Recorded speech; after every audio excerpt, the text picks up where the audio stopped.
Hello and welcome back to the channel. In this video, we're going to be looking at the following topics in C++. I've included timestamps and chapters so you can jump around. Before we get started, don't forget to like the video and subscribe to the channel to show your support. So the first thing we're going to do is open our browser and we're going to paste this link.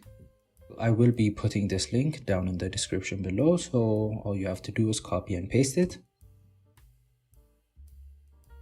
And once we are here, we're going to be following the steps that are under prerequisites. So the first step here is to install Visual Studio Code. If you haven't been following the channel, I already have a video on how you can install Visual Studio Code, but if you're just getting started, you can follow this link and download VScode.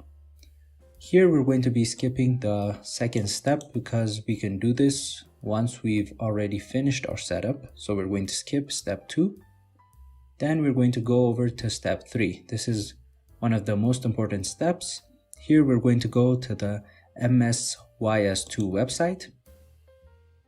And here is where we're going to be downloading the compiler for our C++ programming language. So here again, there are a series of steps. So first you're going to download the installer by pressing this button. I already have it, so I'm now going to be installing it.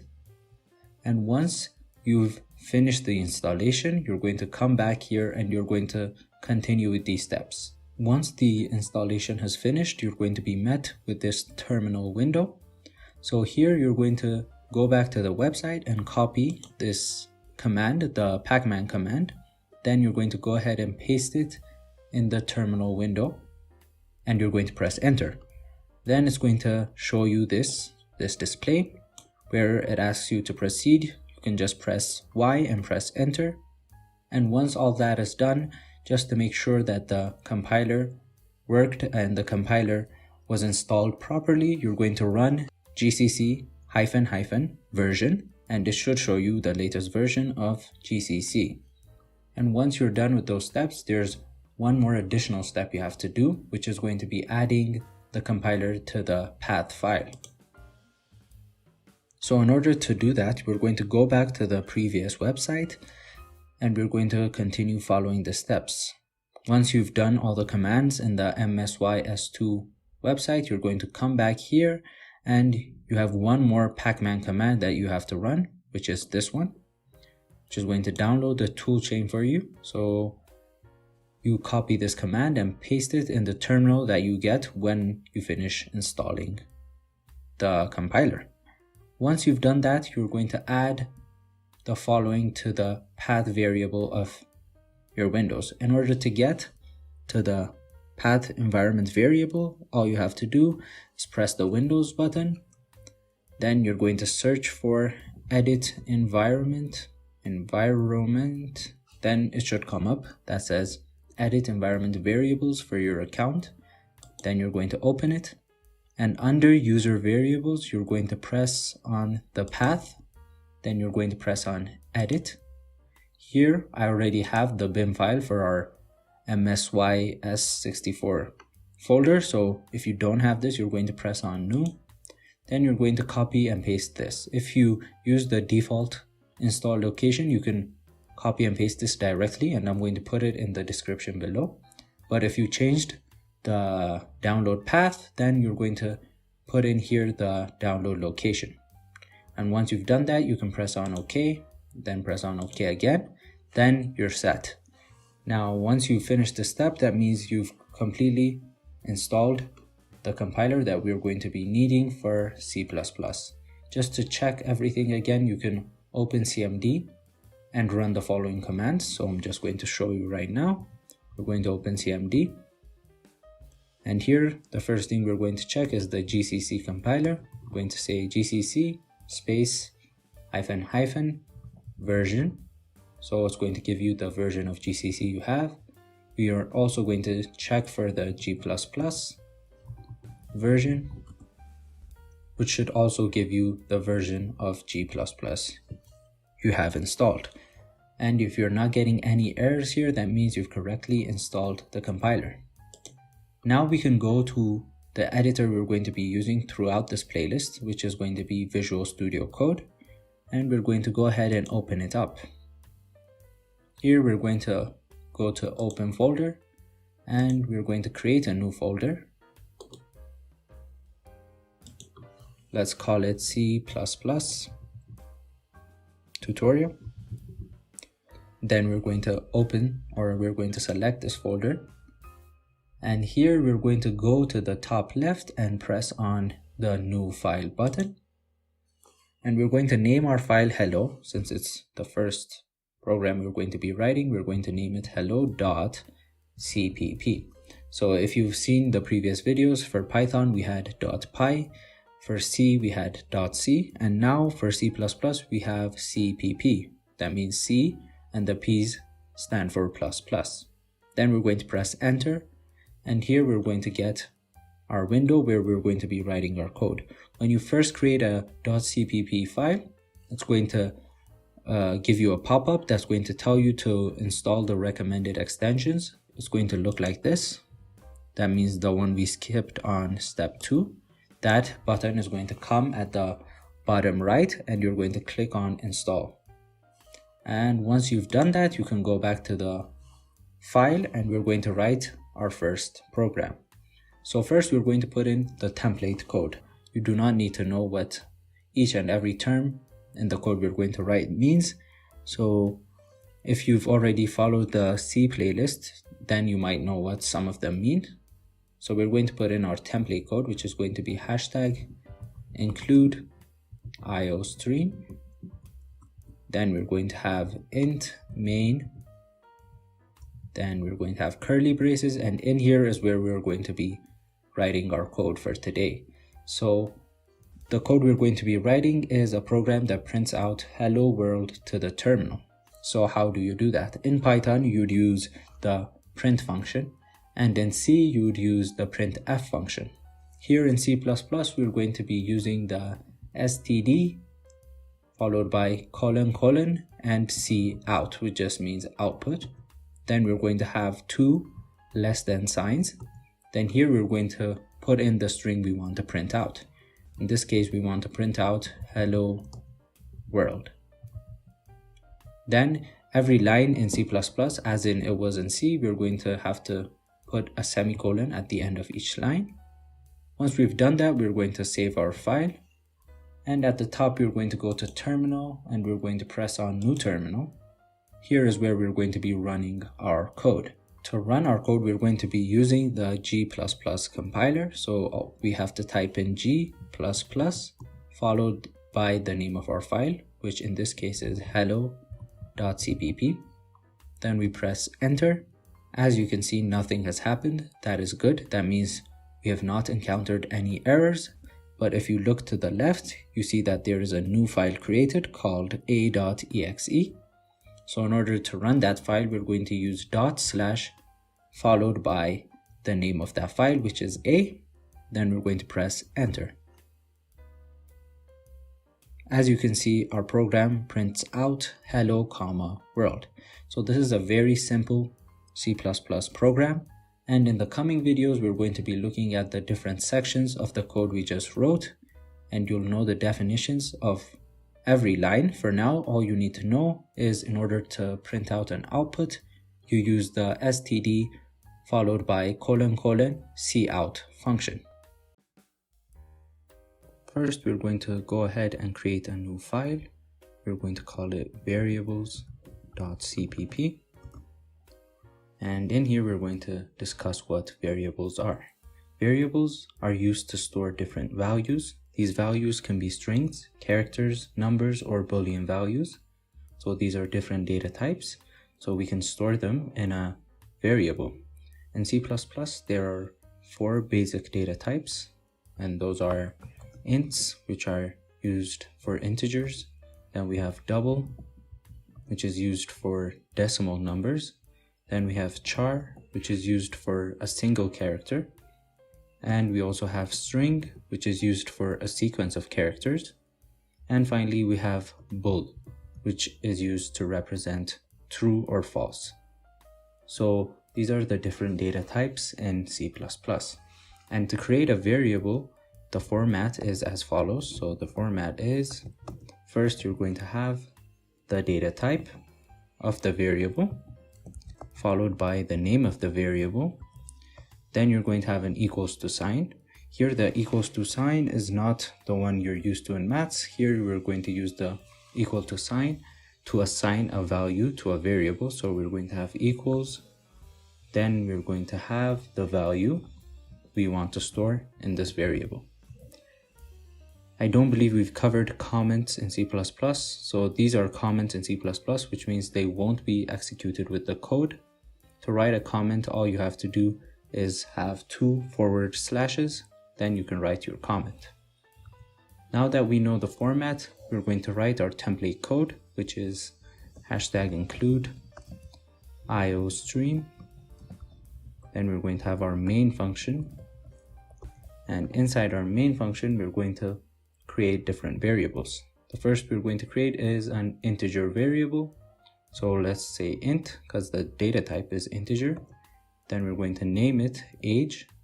Then we're going to set it equal to 19. So here int is the data type, age is the name, and 19 is the value. And as always, we have to end every line using a semicolon. You can also have a double. Let's call it GPA, and we can set it equal to 3.5. We can also have a character. We can call it grade, and we can set it equal to B. And we can also have a bool, which is going to be named is student, and we're going to set it equal to, let's say, false. So these are the 4 primitive data types. So what does primitive mean? That means they come with the C++ language. When it comes to strings, it's a bit different. So to create a string, we would use std followed by 2 colons. Then we would have the word string. Then we would have the name of our variable. Let's just say name. And we set it equal to Abel. As you can see, when we deal with strings, we use double quotes. When we deal with characters, we use single quotes. Here we have std : string. We won't get into it now, but that is how you create a string. So once you have different variables, you can print them out to the terminal using the function we saw in the previous video, which is std cout followed by 2 less than signs. So we can print out the age. And when we want to print out multiple variables or a combination of a variable and a string, we use the concatenation operator of the cout function. So in order to add something else to age, we add another less than sign. Then here we can add something else. So in this case, we want to add a new line. So we're going to have \n, which represents a new line. Then we're going to finally have our semicolon. So this is simply going to output 19 followed by a new line. We can also do the same thing for the other data type. So we're going to just copy this and we're going to paste it.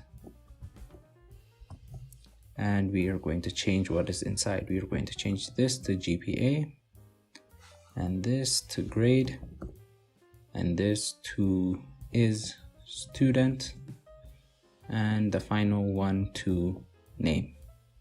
So now that we've written our code, we're going to save our file, and we're going to go to our terminal and compile our file using the G++ compiler. We're going to put in our file name, which is variables.cpp. As you can see, it compiled with no errors. And to run it, we're going to do /a and press enter. As you can see, it prints out 19, 3.5, B, 0, and Abel. As you can see, for the Boolean value, it printed out 0, not false. That is because false is represented by a 0 and true is represented by a 1. So if we change this to true and we saved our file, if we want to see actual changes, we have to compile our file again. So we're going to have G++ variables.cpp. Then we're going to run it. Now you can see we have a 1, which represents true. So this is all about variables in C++. So we're going to go ahead and create a new file. we're going to call it taking input.cpp, and we're going to discuss taking input. So taking input is very similar to displaying output. The syntax is very similar. So when our programs become more advanced, we need to start taking input from the user. So this is a very important concept. So the syntax or the format for taking input from the user is std followed by 2 colons, and when we displayed to the terminal we had cout, but when we take input we have cin, and when we displayed output we had 2 less than signs, but when we take input we're going to have 2 greater than signs. Then after this we're going to have a certain variable which is going to store the user's input. So now let's look at it in code. So first we're going to put in our template code, which is #include iostream. Then we're going to write our main function, and inside here we're going to take input from the user. So our program is going to ask the user for their age and it's going to display it out. So first we're going to have an integer variable called age, which is going to store the user's input. So we don't have to initialize it now because we're going to put in a value in it after we take the input. So after that, we're going to have a cout statement, which is going to prompt the user to enter their age. So we're going to say, enter your age. This is going to be the prompt. Then we're going to use the format we just saw, which is std : cin followed by 2 greater than signs. Here, after we take their age, we want to store it in the age variable. So we're going to put in age. And finally, after we've taken their input, we want to print it out. So we're going to have std cout followed by 2 less than signs, and we're going to say you are followed by age followed by years old and a new line.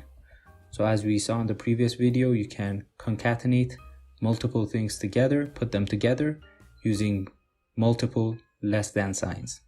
So once we've done that, we can save our file and we can go to the terminal and we can clear our terminal. And we're going to compile our file using G++, and we're going to put in the name of our file. As you can see, it compiled with no errors, and to run it, we're going to use /a. As you can see, it asked us to enter our age. We're going to put in 19, and it displays you are 19 years old. So this is the basics on taking input in C++.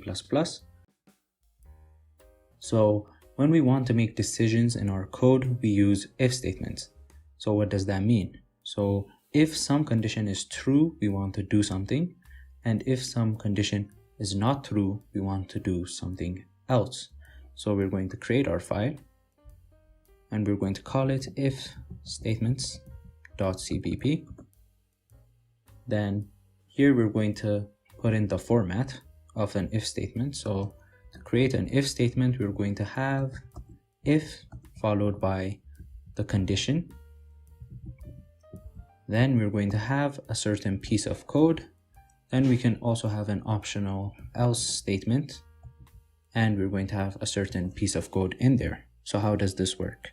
So when the condition inside the if statement is true, everything inside the if statement is executed.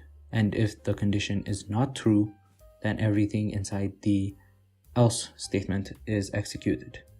So if you have multiple conditions, let's say you had more than one condition, you can use multiple if statement using the keyword else if followed by a certain condition. So what does this mean? So it's going to check the first if condition. If that is not true, it's going to go to the second condition. And if that is also not true, then finally it goes to the else statement. So let's see this in code. So let's start by writing our template code, which is #include iostream. And we're going to have our main function. And inside here, let's initialize a variable called temp, and let's set it equal to 10. So now we can start writing our if statement. So we're going to say if temp is less than 10, we want to execute a certain piece of code. In this case, we want to print out code followed by a new line. And we shouldn't forget the semicolon. Then we're going to also have an else statement, which is going to print out not code followed by a new line. So in this case, since temp is equal to 10, that means it is not less than 10. So it's going to go to the else statement and it's going to print not code. So we can check this by saving our file and going to the terminal. We're going to have g++ followed by the file name if statements.cpp. No errors. We're going to run it using ./a. As you can see, it prints out not cold. So let's say we changed our temperature to 30. So we can save our file. Actually, if it's 30, it's also going to print out not cold. So let's just make it something less than 10. Let's make it 3. So we're going to save our file. Again, in order to see the changes, we need to compile our file again. So we're going to use the G++ compiler and we're going to run it. As you can see, it prints out cold. Again, this is a very simple program, but you can add multiple else if statements and make a more complicated program. But this is the basics in conditionals regarding if statements. Switch statement is very similar to an if statement. So we're going to see what the differences are and which one we should use. So we're going to create a new file and we're going to call it switch.cpp. Then here we're going to put in the format or the syntax to creating a switch statement. So the format to create a switch statement is as follows. It's going to be switch, and in parentheses we're going to have a variable which we're going to be comparing. Then inside here we're going to have different cases. So what is a case? So let's, for example, if we had a case here, it's going to compare whatever is inside the case to the variable, and if it's the same, it's going to execute a certain piece of code. So in our switch statement, we're going to have multiple cases, and at the end we're also going to have a default case. So what the default case is, if none of the above cases are true, it goes to the default case. So this is basically the same as having multiple else if statements, but when we use switch, it's more compact and it's more readable. So when we have multiple else if statements, we use switch instead. So now let's look at it in code. So we're going to write our template, #include iostream, and our main function. And in here, we're going to initialize a variable called number, and we're going to set it equal to 1. So now we're going to write our switch statement, which is going to be switch. And in parentheses, we're going to have the variable, which is number in our case. And we're going to have our curly braces. And in here, we're going to have different cases. So for example, we're going to have case 1, which means it's going to compare the value of number to 1. And if it is the same, it's going to execute whatever is inside this case. So in this case, we would just want to print out something. So we're going to print out the number is 1 followed by a new line. Then every time we have a case and we finish writing our code, we need to insert a break keyword. That means it's going to signal that this case has ended. I'm going to show you later an example of what happens if we don't include this break keyword. So again, we're going to have another case. Let's call it case 2. And it's going to print out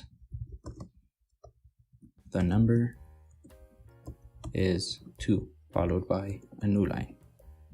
And again, we have to break it. And finally, we're going to have case 3, which is also going to print out the number is 3 followed by a new line. Here you need to notice that when we use cases, we use a colon instead of a curly brace. So if you use a curly brace here, it's going to cause an error. So don't forget to use a colon. And finally, we're going to have a default case. So if none of the values above are equal to num, it's going to go to this default case. Again, I forgot to put in the break statement, so I'm going to put it in. Then we're going to have our default case, and it's going to print out of bound followed by a new line. So this is a simple switch statement. So since num is equal to 1, it should print out the number is 1. Let's save it and check if that is correct. So we're going to go to our terminal and we're going to compile it. Again, we get no errors and we're going to run it. As you can see, it prints out the number is 1. So let's say we changed our number to 3 and we saved our file. So again, to see the changes, we have to compile it again, then run it. As you can see, it prints out the number is 3. So now let's just put the number out of bounds. So let's just put it at 5, let's say. Again, we're going to save our file, compile, then run.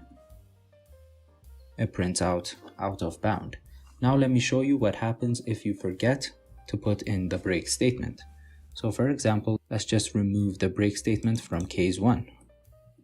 And we're going to save our file, and we're going to compile it and run it. As you can see, it prints out of bounds again. So you might assume that nothing changed, but that is because the default case is at the bottom, so there's nothing after it, so it does not need a break statement. But if, for example, the number was 1 and we saved our file and we compiled it and we ran our code, we would get the number is 1 and the number is 2. That is because we printed out the number is 1 and we did not break the case. So it continued to the next case and it printed out the number is 2. That is why having the break keyword after each case is important. So this is the basics of a switch statement in C++.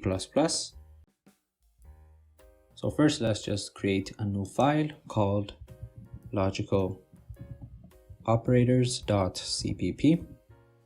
So logical operators are used to combine different conditions. That means conditions are the statements that we use inside if and else if. So in order to combine different conditions, we use logical operators. There are 3 basic logic operators in C++.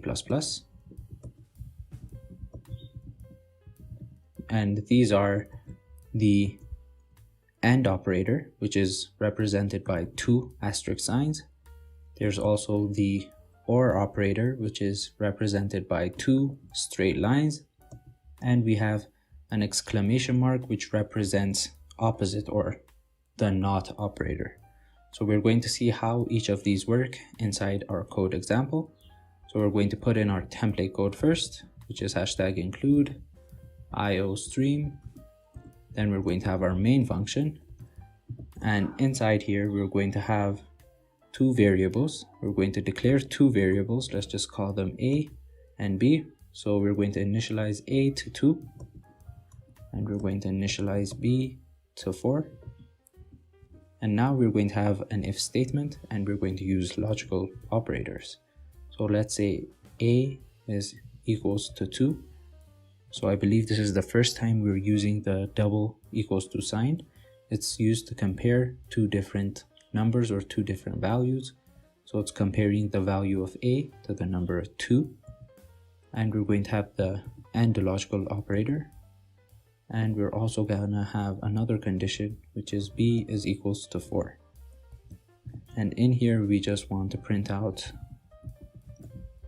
go followed by a new line. So what is going to happen here? a equals to 2, that is going to evaluate to true, and b equals 4 is also going to evaluate to true. And how the AND logical operator works is if both conditions are true, go ahead and go inside the if statement. So in this case, since both conditions are true, we should get go. So we're going to save our file and we're going to compile it and we're going to run it. As you can see, go is printed out. What if, for example, one of the conditions weren't true? So let's just set a to 1 and we're going to compile it again and run it. As you can see, nothing gets printed out. That's because the AND operator only works if both conditions are true. So let's just change the AND operator to the OR operator and save our file and run it. First, we're going to compile it, then we're going to run it. As you can see, go gets printed out this time. That is because the OR operator works if one condition is true. So one condition being true is enough for the OR operator. So in this case, b is equals to 4, which is true, but a equals 1 is false, but it doesn't matter because there's already one true statement, so it will evaluate. So that is how the AND and the OR operator work. Finally, we're going to look at the NOT operator. So let's just get rid of this condition and let's put in a is equals to 1. So this normally is going to evaluate the false and nothing gets printed out. But if we put in an exclamation mark and inside the exclamation mark, we're going to put in the a equals 1 condition. In this case, it's going to take the opposite. So first, a equals 1 is going to evaluate to false, but since there's the opposite sign, it's going to change that into true and go is going to get printed out. To see this, we're going to save our file and we're going to compile and we're going to run. As you can see, go gets printed out. So these are the basic logical operators in C++. So we're going to go ahead and create a new file called loops.cpp. We use loops when we want to repeat a certain piece of code multiple times. So there are two basic types of loops in C++, and that is a while loop and a for loop. So these are the two different types of loops. They both have their own purpose, but first let's look at their syntax. So for the while loop, its syntax is going to be while, and in parentheses we're going to have condition, then we're going to have a certain piece of code. So how does this work? The condition is checked, and if the condition is true, then the piece of code is going to get evaluated. The same works for the for loop, so it only has a different syntax. So it's going to be for, and first we're going to have a variable initialization followed by a semicolon, then we're going to have our condition, and finally we're going to have an increment or a decrement based on our program. So that is how we create a for loop and a while loop. So when we usually know how many times that we want our loop to run, that means we should probably use a for loop. But when we don't know beforehand how many times our loop is going to run, we should probably use a while loop. So in code, we're going to see both of them. So we're going to put in our template, hashtag include iostream, and we're going to have our main function. And inside here, first, we're going to just print out while loop just to show which one is the while loop and which one is the for loop.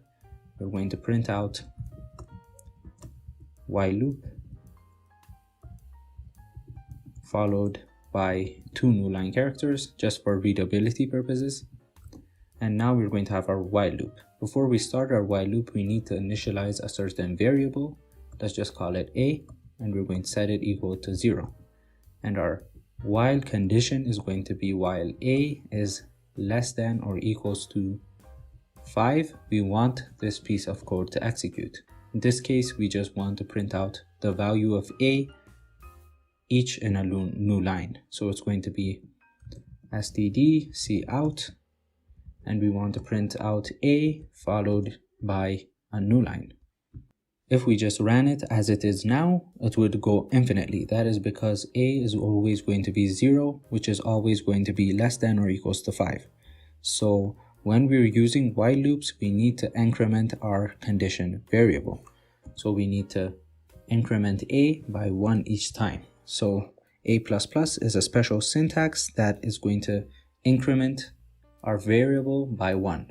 So this is going to be our while loop. So here, the first loop is going to be a equals 0, then we print it out, then we add 1 to a, then a becomes 1, and it continues all the way until a equals 5. And when a equals 5, it gets printed out, then a becomes 6. When a becomes 6, the condition inside the while loop is broken, so our while loop stops. So this is going to print out the numbers from 0 to 5. So we can write this in a for loop as well. So that is what we're going to see now. So we're going to have for, and first we said we have a variable initialization. So it's going to be int b equals 0. In while loop, it's outside the while loop, but when we're using for loops, it's inside the for loop, the variable initialization. Then we're going to have our condition, which is the same as the above, which is going to be b less than or equals to 5. And finally, we want to increment the b variable. So it's going to be b++. As you can see, the for loop is much more compact than the while loop because everything is inside the for loop in one line. So in here, we want to print out the same thing. So we're going to copy and paste it. And we're going to replace the a variable by b. In for loops, we do not need to increment the variable because we already did that when we wrote the for loop first. So here again, we're going to print for loop just for readability purposes. We're going to print for loop over here. We're going to print for loop and we're going to save our file. And now it should print out the same thing for both loops. So we're going to compile our file, which is loops.cpp, and we're going to run it. As you can see, both loops print out the numbers from 0 till 5. So this is the basics on how you can use loops in C++.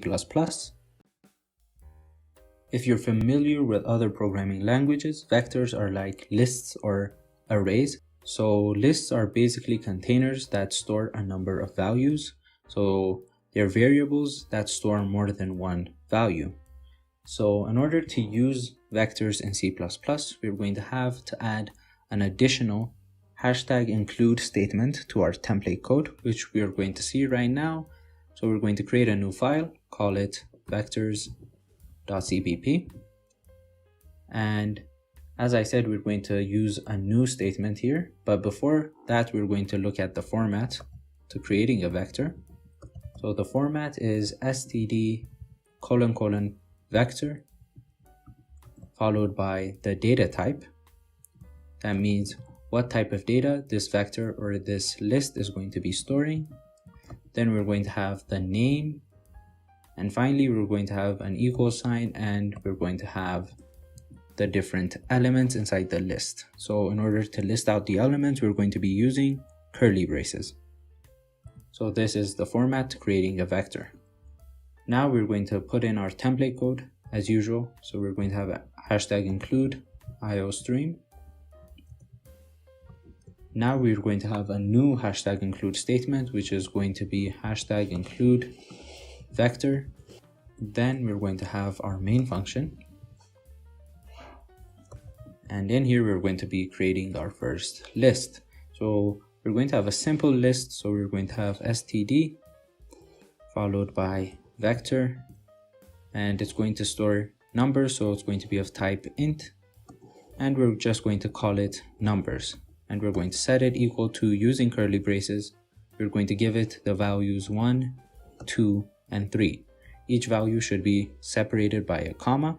And finally, we're going to put in our semicolon. So this is a list. There are different things we can do with a list. So first, we're going to use a for loop to go through all the elements of the list.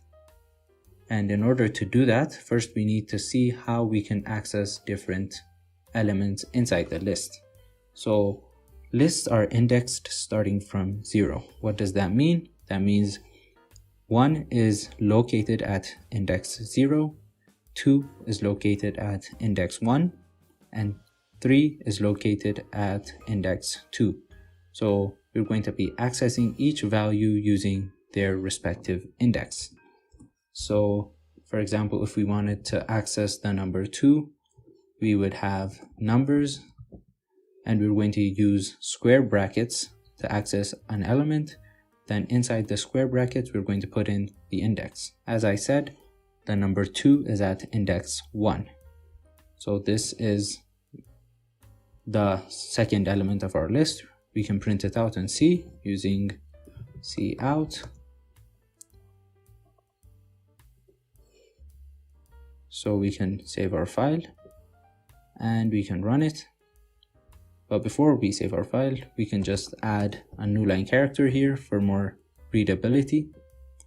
Now we can go to our terminal and we're going to compile our file. We misspelled vector, so we're going to compile it again, vector.cpp. We get no errors. Then if we run our code, we get the number 2. So that is how you access an individual element from your list. So as I said before, we can loop through the list and print out each element. So we're going to have a for loop. First, we're going to initialize our variable. Let's just call it I and set it equal to 0. Our condition is going to be I less than the size of our list. So where do we get the size of our list from? You're going to use numbers.size, which is a function of a list. We will be looking at functions in a different video, but here numbers.size is simply going to give us the size of our list. So once we have that, we're going to increment I each time, and inside our for loop, we're going to print out numbers at position I. So I is going to change each time from 0 all the way up to 2. Then we're going to also add a new line for readability. Then now we can save our file and see how it works. We're going to compile it and we're going to run it. As you can see, it prints out 1, 2, and 3. So this is how you iterate over a list and print out each element. Another thing you can do with lists is remove a certain element and again add a certain element inside the list. So to add an element to the end of the list, we're going to use the pushback function. So in order to use the pushback function, first we're going to put in the name of our list, which is numbers. Then we're going to have a dot. So basically when you put a dot, it's going to give you everything you can do with the list. I'm just calling them functions, but you can think of it like that. So you put a dot, then it tells you different things you can do to the list. Dot size gives you the size of the list. Dot pushback is going to add an element to the end of the list. So in this case, we're going to be using that. So we're going to have push underscore back, and in parentheses, we're going to put in the element we want to add to the end of the list. In this case, we just want to add 4. Now we can save our file and run it again. So we're going to compile it and we're going to run it. As you can see, 4 got added to the end of the list and it got printed out. Another thing you can do is remove the element at the end of your list using numbers dot pop underscore back. So this is going to remove the last element in our list. In this case, since our list is going to be 1, 2, 3, 4, it's going to be removing the element 4. So it's going to go back to the original list. So we're going to save our file. We're going to compile it. Then we're going to run it. As you can see, 4 has been removed from our list. There are many more methods or functions you can use with lists, but this is just an introductory video. What is a function? A function is a named group of statements that have a specific purpose. So we're going to be creating a new file called functions.cpp, and we're going to be discussing functions. So what is the use of a function? A function makes your code more compact, and it also makes it more reusable. I'll be showing you different code examples, but that is the main purpose of using functions, to make your code reusable. So in order to create a function, the syntax is the return type followed by the name of the function, and we're going to have a block of code. The return type means after our function finishes executing, it's going to give us back a certain value, and the type of that value is what we put in for the return type. There's also something called parameters. Parameters are inputs that our function takes, and we use parentheses to indicate that our function is going to take a parameter. So we're going to put in the parameters inside the parentheses. Functions are not actually new. We've seen them before. That is because we've seen the main function, which is int main, which has no parameters because it takes no input, and its return type is integer, so it's int main. But today we're going to be looking at user-defined functions. That means functions that we create. So first we're going to put in our template code, hashtag include iostream. Then we're going to have our main function. So now, since we've discussed functions, you should know what this line means. Then in here, we're going to have two variables. Let's just call them a equals 3 and b equals 2. So we're going to be creating a function called sum, which is simply going to take in two integers as input, and it's also going to be returning an integer, which is going to be the sum of both numbers. So we're going to be writing our function outside our main function. So here we're going to put in first the return type, which is going to be int. Then we're going to put in the name of our function. We're going to be calling it sum, and it's going to be taking two parameters or two inputs, which is going to be num1 and num2. And in order to return a value, we're going to be using the return keyword. So we're going to say return, then we're going to put in what we want to return. In this case, we want to return the sum of the two numbers. So we're going to have num1 plus num2, and we're going to put in our semicolon. So this is our sum function. So how do we use it? We're going to go back to our main function, and we're going to initialize a new variable called summation, and we're going to set it equal to a call to our function. What does a call mean? A call to our function means, simply put, we're going to put the name of our function, and in parentheses we're going to put in the arguments that we want to pass into the function. So in this case, it's going to be sum, and in parentheses we're going to put in the inputs we want to pass in, which in this case are a and b. So we're going to put in a comma b. So this is going to calculate the sum of the two numbers, and it's going to store it in the summation variable.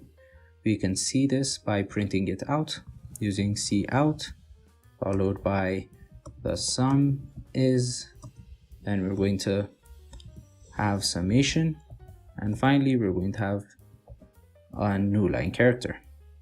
Now we can save our file and go to our terminal, and we're going to compile functions.cpp, no errors.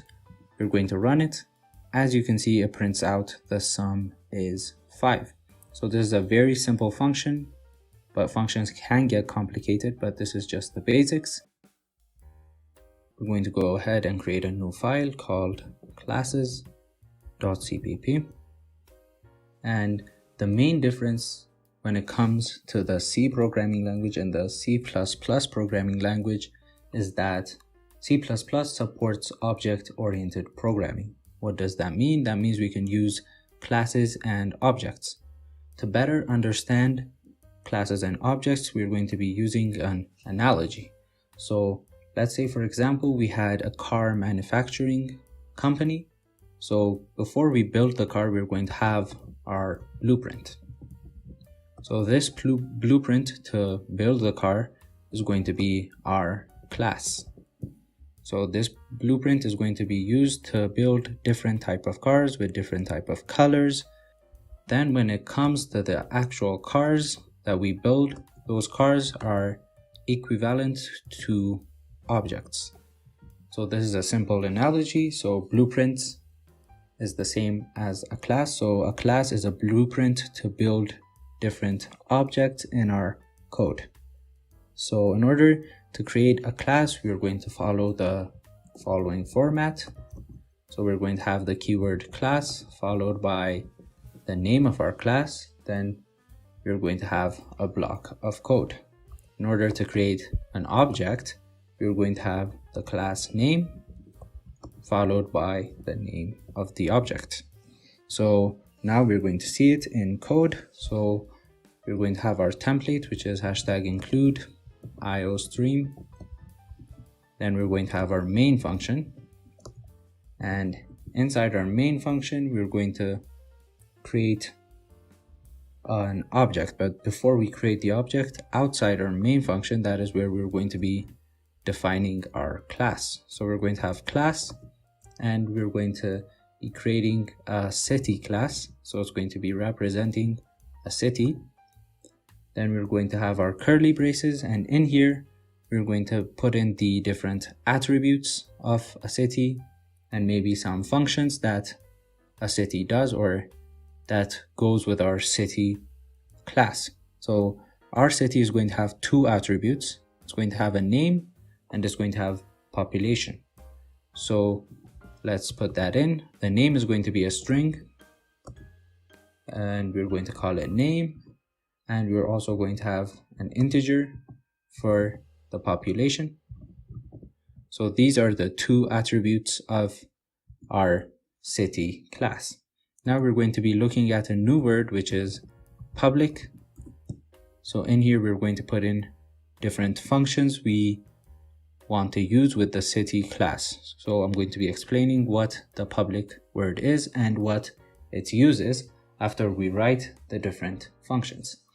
So let's say we have a function to get the name of our city. So it's not going to return anything. So it's going to be void. Void is a keyword you use when your function does not have a return type. So it's going to be void and we're going to call it get name. It's going to take no parameters. It's simply going to print out city name followed by the name variable. Then we're going to add a new line character for readability. So this is one function for our city class. You're also going to have another function with a void return type, which is get population. So this is going to print out the population. So it's going to be std cout. Then we're going to have population. Then we're going to substitute in the population variable followed by a new line. So this is going to be our blueprint. So it's going to be a city that has two attributes and two functions. So the two attributes are the name and population attribute. The two functions are going to be the get name function and the get population function. Now, when we create classes, we need to add a semicolon after the closing brace. So we should not forget this. But if we were creating a function, we did not have to do this. But for classes, we need to add a semicolon at the end. Once we've done that, we can go back to our main function. And now we're going to be using the syntax we saw to create an object, which is the class name followed by the name of the object. So here we're going to create an object, a city object, and we're going to call it Addis. So this just created a city object called Addis.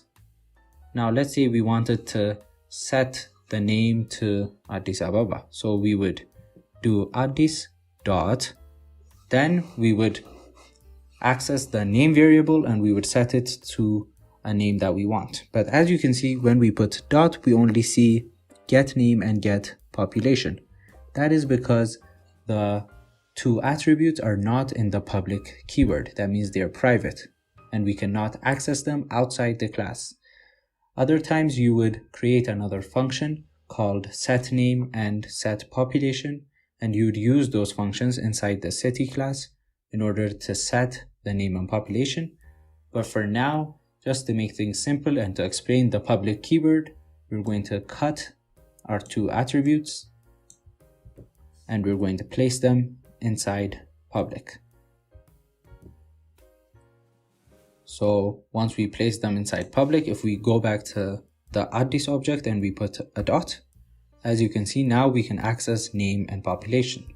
So we're going to access the name attribute and we're going to set it equal to Addis Ababa. Then we're also going to access the population attribute and we're going to set it to 5 million. So now we have an object called Addis that has a name and a population. Now we're going to use the different functions. So in order to access the function, again, we're going to put in the object name followed by a dot. So we're going to access the get name function. Since it takes no input, we do not add anything in the parentheses. We also want to access the get population function. Again, it takes no input. So now this should print out city name Addis Ababa, population 5 million. So we're going to save our file, go to our terminal, compile our file, which is classes.cpp, and we're going to run it. As you can see, it prints out city name Addis Ababa and population 5 million. So this is a very basic class and object in C++, but we can create many complex objects, but this is just an introduction. So we're going to create a new file called pointers.cpp.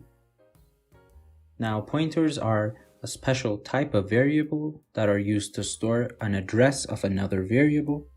So they're just a variable, but they store addresses. So to get the address of a variable, we're going to be using the ampersand symbol or the and symbol. So to get the address, we're going to be using and followed by the variable name to get the address of that variable. And in order to create a pointer, the format or the syntax is the data type followed by an asterisk, then the name of the pointer, then we're going to set it equal to an address. So here the data type is going to be the data type of the variable our pointer is going to be pointing to. So if it's pointing to an integer variable, the data type of our pointer is also going to be an int.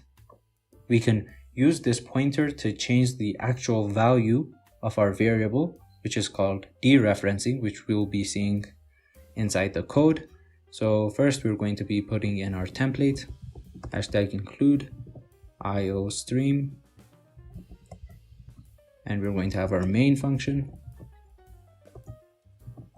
And inside here, we're going to initialize a variable called num, and we're going to set it equal to 5. So first, let's see how the AND operator gives us the address. So we're going to have a pointer, an integer pointer called num pointer, and we're going to set it equal to the address of the num variable. And to get the address of the num variable, we're going to use AND followed by num. So this is a pointer that is storing the address of num. So we can print it out and see what it looks like. So here we're going to print out address of num, and we're going to pass in num pointer followed by a new line. We're also going to be printing out the value since we're going to be changing it later. So let's just print out value of num, and we're going to put in num followed by a new line character. Now we can save our file and we are going to compile it. Pointers.cpp. We misspelled pointers. We said pointers, so we're going to compile it again using pointers.cpp. Now we're going to run it. As you can see, it prints out value of num, which is 5, we already know, and address of num. So this is going to be different on your computer because it's based on your machine, but this is the address of the num variable. Now, as I said when we started, we can change the value of num from the pointer. How do we do that? We do that by dereferencing our pointer. We dereference our pointer by using the asterisk symbol again, but this time we're going to be using it to change the value of whatever address we have. So this is dereferencing. So now we're inside the num variable and we're going to set it equal to 10. So this is going to be changing the value of the num variable. We can see this by copy and pasting this line. After we've dereferenced and set it equal to 10, we're going to print out num again. So now we can compile our file and we're going to run it. As you can see, initially the value of num was 5, but after dereferencing, after this line of code, the value of num has become 10. So pointers have many applications, many good applications. This is just to introduce you to pointers. Thank you for watching this video. This has been a complete beginner's guide to C++. If you enjoyed the video, you can show your support by liking this video and subscribing to our channel. And you can also find exercises in the description below.